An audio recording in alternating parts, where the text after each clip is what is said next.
Fintech Chatter. Brought to you by Tier 1 People, leaders in fintech executive search.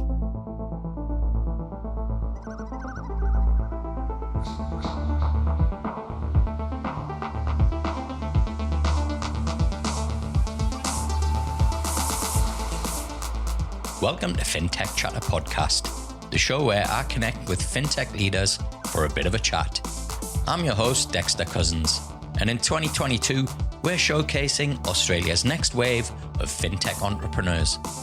You can show your support by watching Fintech Chatter TV on YouTube and hitting subscribe and like, or if you prefer podcasts, please leave us a 5-star review. It really helps in promoting the show to others in the fintech community. Now, here's a few words from today's guest. This is Jaco Veldsman from Paytron. We're here to bring all your business transactions in one unified platform. Jaco, welcome to the show. Thanks, Dexter. Thanks for having me. Mate, it's an absolute pleasure to have you. I guess, for the main reason being that I still remember that chat that we had. I think it was in October 2020 with you and your co-founder Francois in DY, and you were telling me about this idea that you had and this fintech that you're trying to get off the ground. And here we are, 18 months later, where you've done all of those things, and I'm just delighted to have you on where we can talk to you about that journey and talk a little bit more about Paytron and what you do. Thanks a lot, Dexter. Yeah, it was a great day. It's funny, you get these turning moments in life.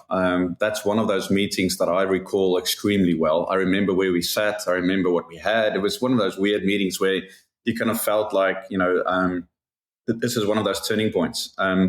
So look, since then, we've actually launched a company. Sometimes I can't believe it's only been just a shy over a year and a half. Yeah. We've really had our heads down and tried to work extremely hard to get this company into a place that is adding value to our customers. So would you mind telling us a little bit more about Paytron, what you do, the problem that you solve, and who it's for? Yeah, so essentially the idea started just a couple of months prior to October before meeting you. And we were exposed to some parts of the market where we witnessed how a lot of companies are still processing all their accounts payable. And what do I mean by that is, in particular, how a business is making payments on their invoices. If they're getting a bill, how that bill processes through an SME. Essentially, what we are trying to solve here is actually make the AP process a lot easier, but in particular, business payments. Now, business payments is one of those words which is it's a really wide term, and it needs to be defined if you're talking about a certain aspect. You get business payments where you talk about the Stripes of the world, or you get business payments where a lot of people think about card payments or merchant payments. In our particular area, we're actually talking about transfers, actually business payment transfers. So that means it's the payment for local transactions, international transactions, or payroll transactions, and for business expenses. Got you. So when I'm sending out an invoice to get paid for that, usually it's a bank transfer. That's kind of the stuff that you're talking about, where it's kind of tends to be significant amounts. Yeah, Is that's that right? Exactly right. Yeah. So where we focused initially was we saw a pain point that the businesses are actually experiencing and being overloaded by having to process these invoices manually on a day-to-day basis. And if you look at the staff shortages that are currently in Australia and around the world, actually, it's getting harder and harder to process these invoices manually. Now, we are on the side where we're helping a business to actually make the payment of these bills. If you receive the invoice, it's a bill.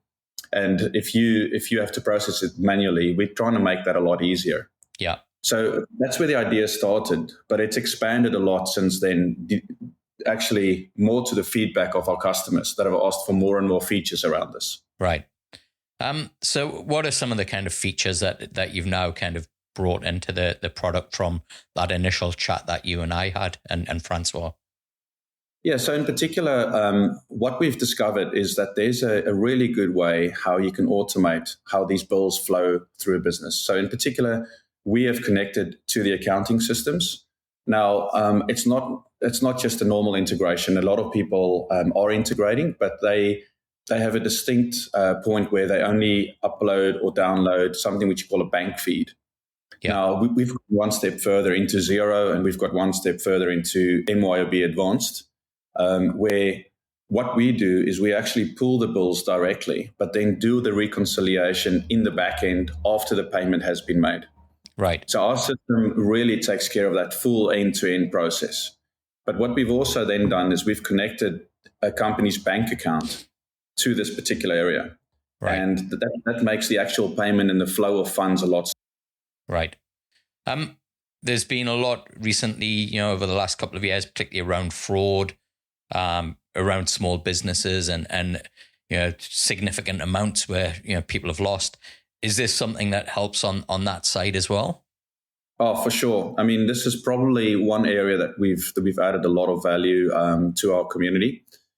So if we receive a bill, whether we pull it in from Xero or our users upload it into our platform, we OCR scan that entire bill. And we then check if that invoice has been tampered with. Now, there's a few ways that you can do this, but we actually do a lot of work in the back end. I wouldn't call it AI, but if you want to go into marketing spiel, sure, you can call it AI. But we've actually done a lot of work where we go and check and see, is the ABN really like a valid ABN? Are these people registered on the tax side? Do they actually have a tax registered entity?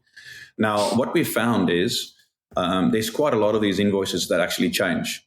About 80% of these invoices that are changed don't actually have a fraudulent attack on them, but it is like a normal change. Like, for example, somebody's bank account is updated or their address changed or their email address gets changed. We actually pick that up and we highlight it to our users. Right. But that said, Dexter, we've seen a significant increase of fraud as well. A lot of people in the ecosystem has been affected recently. I did a talk at one of the small business forum a few weeks ago. And even on that day, ourselves and our partners highlighted to a couple of our customers that they've been attacked by fraud in particular. So it's happening more and more in Australia right now, which is unfortunate. Yeah. So you've kind of been on this journey this last 18 months. Where are you at now? Because when we first connected, it was just you and Jaco. You and Francois. So where are you at now, Jaco, in terms of people and kind of customers, etc.? Back then it was only the actual two of us. Yeah. We've now grown to a team of 30. Wow. Which is all in Australia, but we have a hybrid remote first culture. And it's something which, has really worked in our favor. We've got a whole team in Adelaide. We've got a team in Melbourne. We've got a team in Brisbane. We've got a team in Sydney. And so the team has grown significantly. We've grown into a few hundred customers as well. Wow. Now, our customers in particular are very large corporates that are starting to benefit from our technology.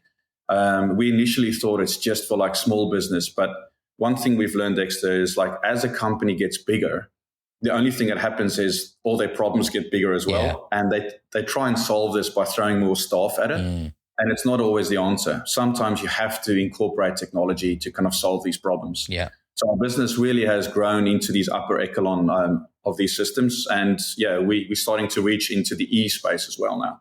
Awesome. So when you kind of look back over this last 18 months, Jaco, what would you say kind of have been some of the biggest challenges that you've faced getting to this point? Yeah. Initially it was staff, Dexter, but I think as the problem became clear that we're solving a real solution, it wasn't just a pie in the sky thing. Yeah.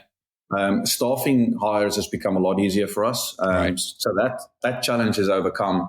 I think has that been because of kind of bringing people in and then they're bringing people from their own networks, or was it just from a branding perspective? I think it's a little bit of both, but if you play in payments, it's a pretty attractive space and it's a very big space to kind of attack. I think one thing that we've done to your point, is if you work and you manage to hire really good people want to work with other good people. Yeah.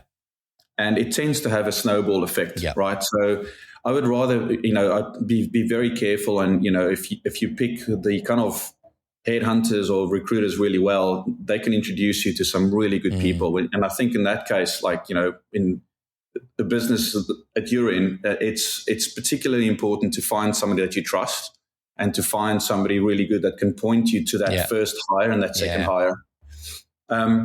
Another challenge that we faced is just figuring out how our sales process worked. Yeah. And figuring out where the actual buyer is, who's the decision maker. Initially, we thought it's the business owner, and more and more it's becoming clear to us that there's a whole bunch of people involved in the buying process.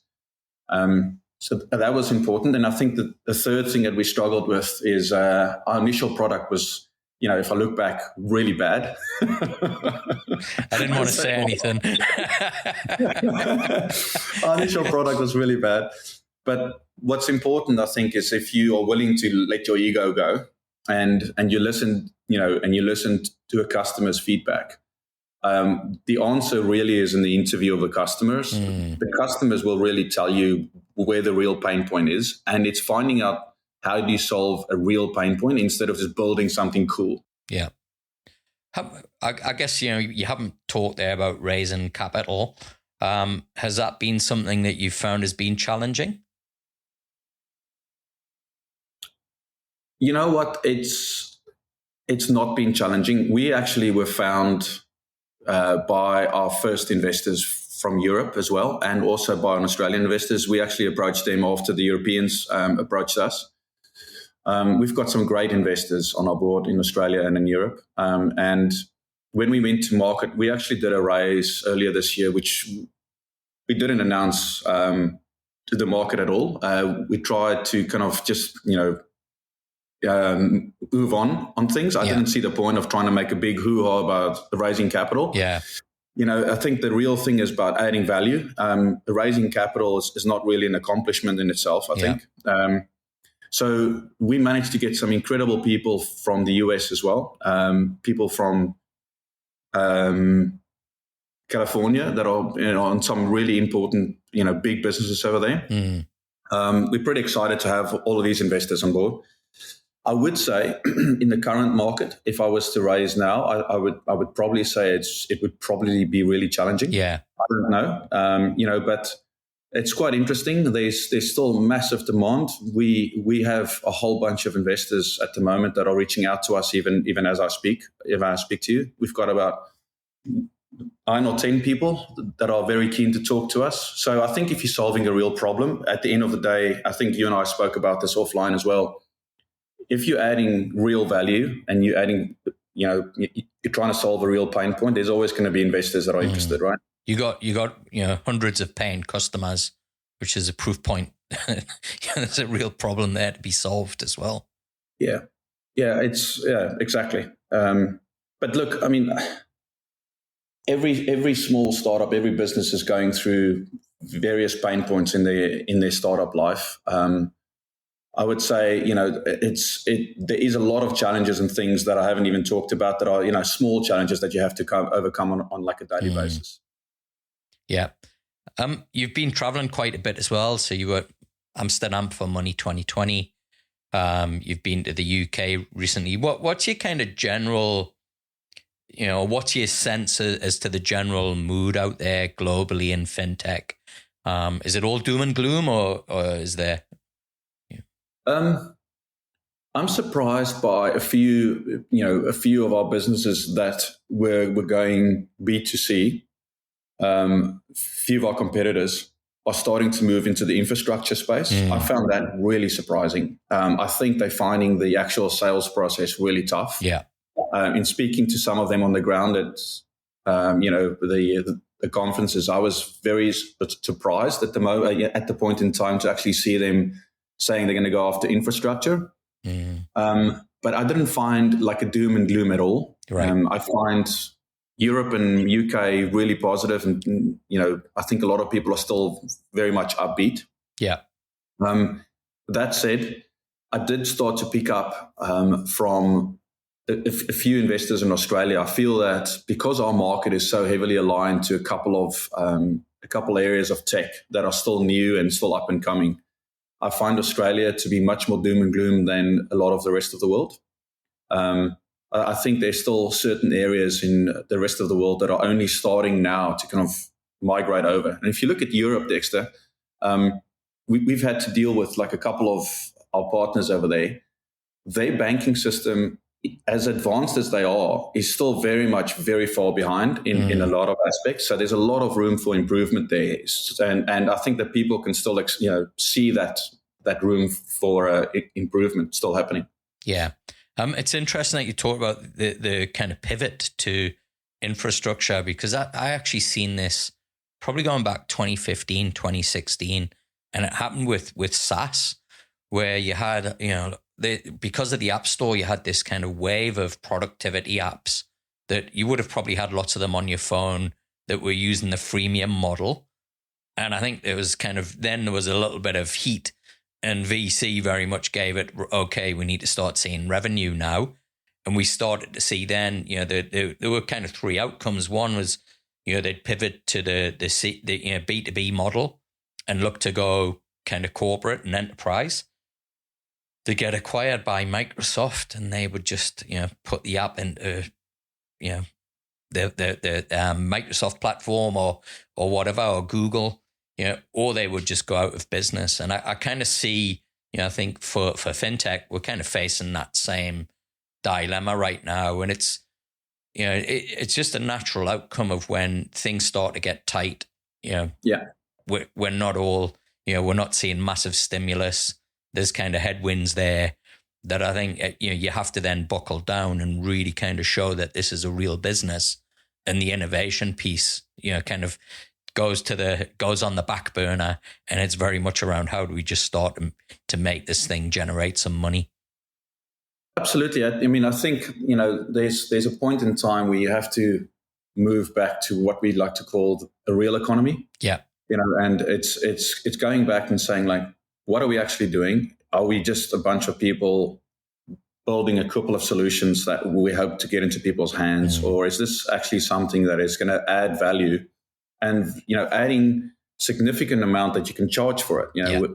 I think it's one of the most honorable things in the world, right? Like, it sounds ridiculous, but if you are looking at somebody and you say, listen, I'm going to produce this for you and I'm going to charge you this amount, and the other person on the other side goes, absolutely. Yeah. You're adding more value than what this is costing me. So I want this, right? That is at the essence of what we should be doing in real business is adding more value than what you charge for, right?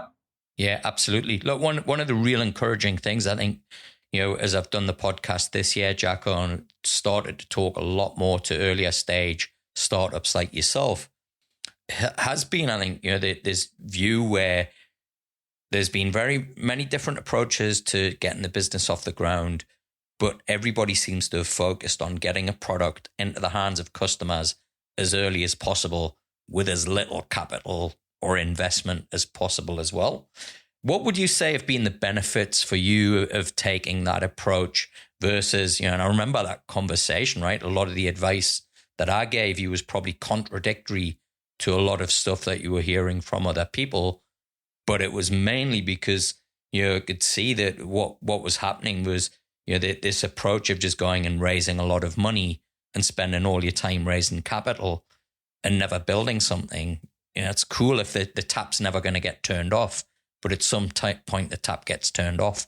How have you found kind of the approach that you took has benefited you as we've entered a period where there is the capital isn't flowing as freely? Yeah, I mean, look, I go back to that conversation again. So many things of what you said to us at the time has been completely spot on. I'm not saying that to blow smoke up your ass, right? I actually mean it. You were spot on, and I think that you were onto something.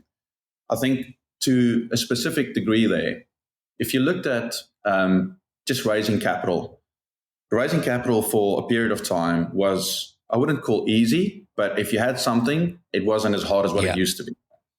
Now, you will also remember the two of us had a conversation about the kind of people that we should hire really early on. And you specifically advised me not to go too high up, but actually get people on the ground to kind of actually do the work instead of like the fluffy stuff, right? And you can hire the fluffy stuff later on when you talk about strategy and we'll get there. I think it's helped us to get to market really quick. And as I mentioned earlier in our chat today, we launched our initial product middle last year, probably May last year. And the amount of feedback that we got has put us on a trajectory that changed everything. Right? Like our product has changed significantly since that time, where I would say we only really hit product market fit October, November last year. And you can see kind of like a hockey stick change into our sales process. Wow. Since then, because it was very slow. It was really hard to kind of get, a customer in. It was one of those things we were scratching our head. And as we took the feedback on board, it improved the product to the point that people go, okay, well, if you do this one more thing, you really have solved my entire ecosystem. And a small example of that is like we've been hammered by people saying, can you please give us a credit card? What we really want is a credit card. What we really want is an expense management platform. And it really fit into our entire kind of sales process of being one unified platform for all your expenses. Now, because we listened to them, at the time we were thinking, well, there's enough card solutions out there. Everybody's got a card.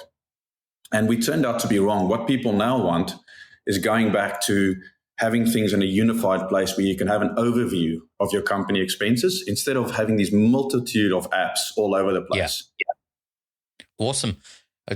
I love what you've said there, because if you take that journey, Jaco, you're talking about 12 months to go from idea to product market fit, hundreds of paying customers and 30 people.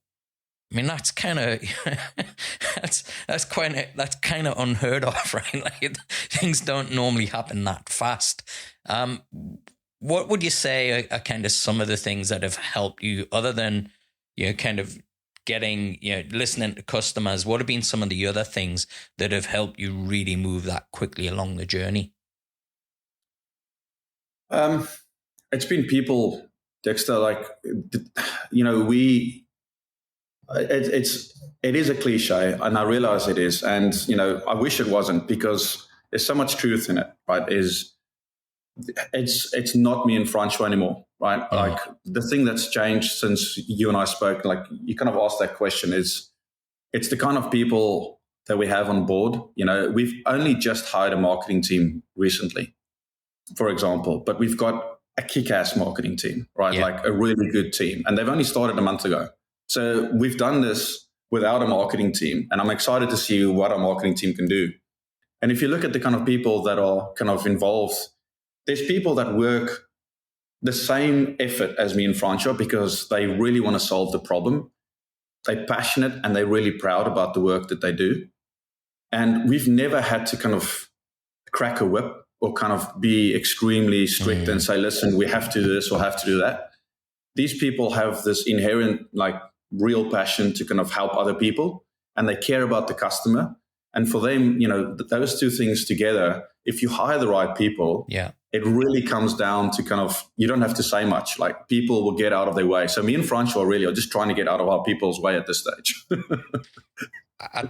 I remember actually we had this conversation when we were sitting having that coffee in DY, and we talked and you shared an experience, and I think we were talking about the challenges of growing businesses and scaling businesses. And we talked about this kind of magic number between 30 to 50 people where it starts to change, right? Like, and I remember you saying to me, when it was 30 people, everybody, you were all in cubby holes next to each other and everybody could hear everything that was going on. And then as you start to get bigger, people got more distance between themselves and there were too many people and you couldn't have that. Now, obviously, we're all working, or most of us are working remotely, so you don't have that at all. How have you managed to kind of, get that magic, the kind of secret sauce that, we were able to get just because we had people in proximity of each other and friendships came and you got bounced ideas and you had that, just that energy that comes of getting people in a room. How have you managed to take that and take it to a remote or kind of, online version? I can't believe that you remember that conversation, because that's exactly how it went, right? Like it was a 30, 50, 100 thing. Yeah. And there was a previous company that I worked at that we went through that. And you spot on. It's not been easy. I won't lie to you. I actually found the transition from being together in an office to fully remote really tough to go through. Not because, I've actually always been a fan of it. I've always wanted that. It's the we used to bump into each other at Stone and Chalk in the lifts all the time, right? We were the only two people there. That's right. I remember, right? Like it was nuts. And I was just looking, is it the two of us today? Mate, we're the only ones that see the side of the buses now with Paytron. I know. I don't know. It's not been easy, but I think one thing that we've tried to do is to get people together. So we flew in everybody across the country a few weeks ago, and we went out together, as a team, and we spent 3-4 days together, which was magical. And we also do a couple of things on Slack and this is just a reminder, we haven't actually had one in about 2-3 weeks, where we kind of have like 4:00 on a Friday, we do all our drinks together. So what we'll organize is a couple of drinks, and people just don't work, and we just chat about, what's happening in people's lives and actually connect. So the thing is, if you get into fully remote, our relationship with each other becomes very transactional. Yeah. And it becomes extremely kind of like, actually task orientated or goal orientated. Yeah. I noticed a couple of people recently released something on LinkedIn called like a task filler, or, if you're working remote, you're just executing through tasks. Yeah. And, I can see that happening very quickly. In our case, we've really focused on not just being about tasks and actually being about working together. Yeah. I wouldn't profess to have cracked it, Dexter. I think the same as everybody else. We're still trying to get our heads around how's the best way to do this. But if I look at some of these people here, some of them are working moms. They've got kids 9 months old, or kids 5 years old. I've got 2 kids. Yeah.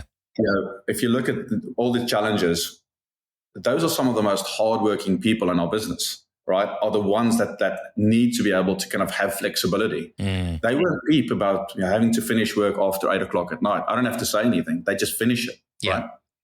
And I think, again, it comes down to people, and it comes about effort, like actually a conscious effort about connecting outside of work. Awesome. I want to talk a little bit more about, I guess, just the fintech industry in general. What area of fintech has got you most excited right now, Jaco, other than your Paytron and what you're doing? There's a couple of things that really kind of start to jump front of mind. I think open banking is very exciting, but I mean open banking in terms of what we in Australia know as the pay to, or kind of right access. I think here, Dexter, you will probably see a couple of banks moving towards banking as a service. And what I'm excited of is I don't believe in this fintechs against banks kind of talk. Yeah. I think it's a bunch of nonsense, right? Fintechs will always need banks unless we get access to kind of somehow do the same thing, which, then you just become a bank. And banks actually need fintechs. There's a couple of customers that banks cannot service. They're not built to service in a way that fintechs can. You look at the average SME business banking. It's not built for how people do business these days. Terrible, right? I contrast my experience with the same bank that I've got, my mortgage and my kind of personal accounts with, and my business account, and the difference in service is and technology it's disgraceful, right? Like, I agree. Issues with my credit card, and I get stuck on hold for like an hour, 2 hours at a time. 100%. This is crazy, right? And you look at the retail banking side, like I would argue they've got phenomenal offerings. Yeah, some of our Australian banks are something to be proud of, right? Yeah. But on the business side, it's not profitable for them to service these customers in these way. And that's where I think fintech can really work together. We've just partnered with JP Morgan, which I'm extremely excited about. Awesome. We're one of the only fintechs in Australia to actually do that. JP Morgan has also spoken to us, and they've already been a phenomenal partner. I cannot say enough good things about them. But whereas their whole view is the same as ours, we actually have this shared view where we're going to go after certain customers and customers that they will eventually benefit from. So these banks and the fintech, this, you can see how this is working together. Mm. And then if you add on right access, open banking access, the end client can actually store their funds in a bank and they can use fintechs to do the transactions in a way that makes sense to them, right? So we extend the service offering to the end business where everybody benefits, right? And I like that kind of game. I like the kind of game where you're not fighting for the pie, but you're actually growing the pie. Yeah. Yeah. Look, I mean, I think that's been certainly the kind of philosophy that we've had from about 2018, where I think it became clear that the neobanks, unless you were doing what 86,400 or up were doing, it was going to be very, very difficult to get any traction, right? And it's turned out to be that way, and we've seen some unfortunately go down, and some have had to pivot to be banking as a service players. So I think it's absolutely great to hear that the next wave, or not kind of the upstarts and trying to fight the banks, but recognizing that, hey, we're here to actually augment and deliver together deliver what the promise of fintech. Oh, for sure.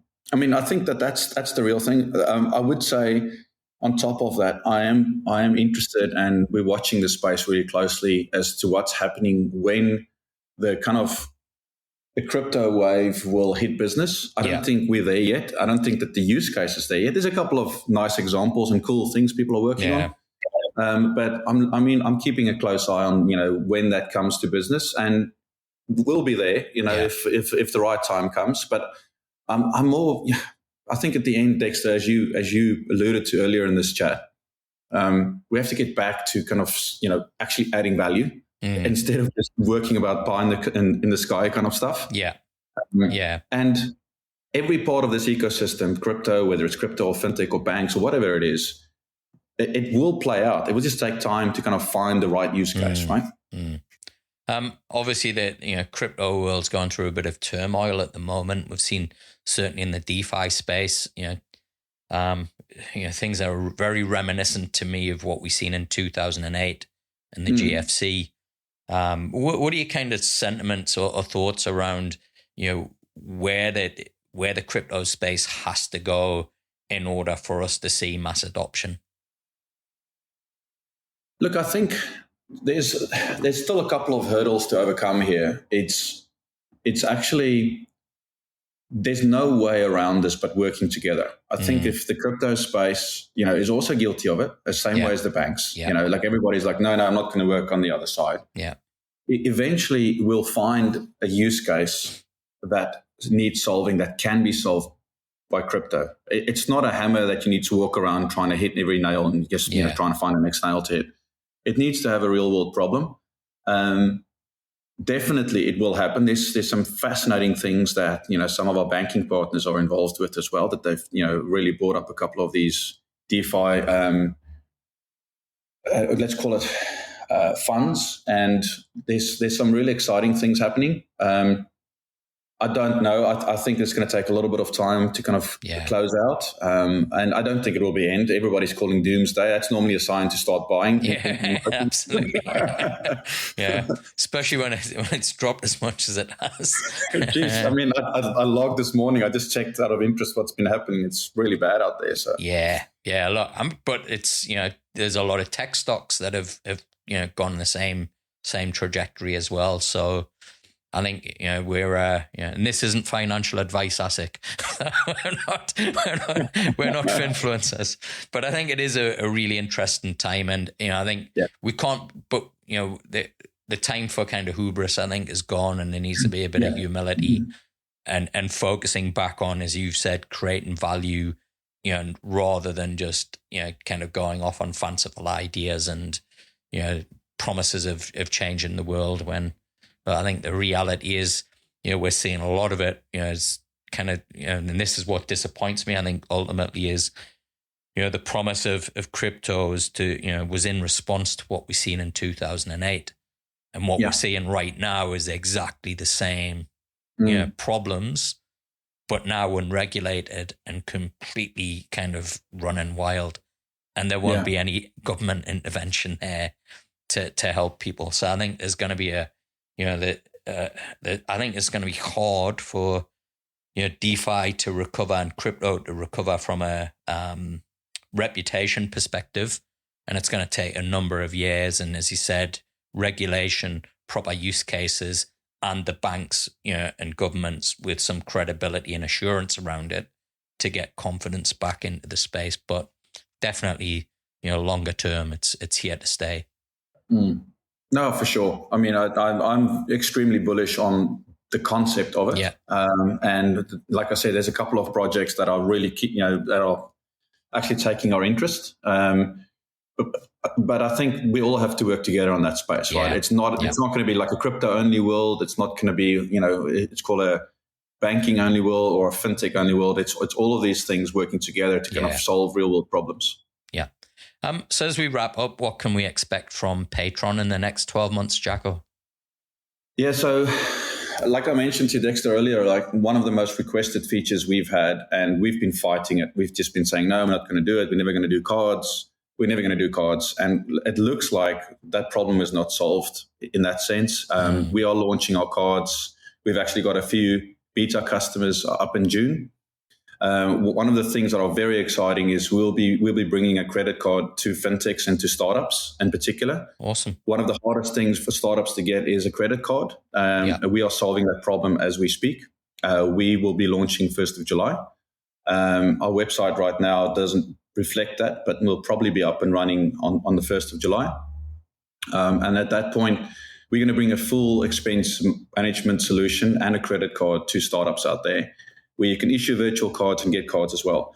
It's not going to be our main offering. It's just a feature. I don't think it's a product on its own anymore. I think it's time for these things to kind of be brought together. A couple of our customers have said to us, like, if you launch a card, I can bring everything in one place. And that's really the thing that we want to attack, Dexter, is we want to bring all your bill payments, all your invoices, all your card payments, all your credit cards and virtual cards, everything together in one space. And I think that to us is probably our next year. And I think, as you would have seen me traveling around the world, we're getting a lot of interest in the UK, which is slightly contrary to what I expected. I thought that the problem has been solved there, but the problem there is very much onto the bill payment side. It's not a card problem on that side. It's a bill payments first, and please add a card second. And I think that's what you'll see from us over the next year. It's expansion. It's just further expansion. Awesome. Jaco, I've got to say, it kind of fills me full of the warm and fuzzies, chatting with you and just seeing, really great, smart, humble, hardworking people be successful and doing it in the right way. It's just such a great example of how an idea can be successful if you're prepared to do things and kind of make sacrifices and listen and kind of take on board feedback. It's awesome. So congrats to you and Francois. Just amazing. Thanks. Yeah, I really appreciate it, Dexter. And I must say, I appreciate your, all of this advice. You and I just, started speaking that time in, when we first met in DY, and you've never charged us. You've just been one of those people that really to kind of just help out. And I think I can see that you've got a really good heart in this space, and I appreciate that, man. I just want to say thank you very much. Awesome. You're welcome, people mate. like you that actually help us along, right? So yeah, look, and it's kind of what it's all about, right? Like we all benefit in the end. Yeah. Awesome. Well, congrats, and great to have you on the show. Where can people find out more about Paytron? We get a lot of great talent listening to this show who want to be involved in businesses that are making a difference. Where can people find out more? I think, if you look at our new website about to launch around the 1st of July, we've acquired the rights of a US company, Paytron.com as well. So it's all under one unified thing now. It used to be .com.au, but it will all be .com. Fantastic. That's probably our best place, or LinkedIn as well is a really good place to start. Cool. And you can connect with me on LinkedIn and Twitter. Please help me support businesses like Paytron and people like Jaco by showing your support for the show with a like and subscribe. Until the next episode, stay safe. Fintech Chatter is presented by Tier 1 People, leaders in fintech executive search. We'll help you launch, scale, and innovate by delivering world-class talent. And you can find out more at tier1people.com.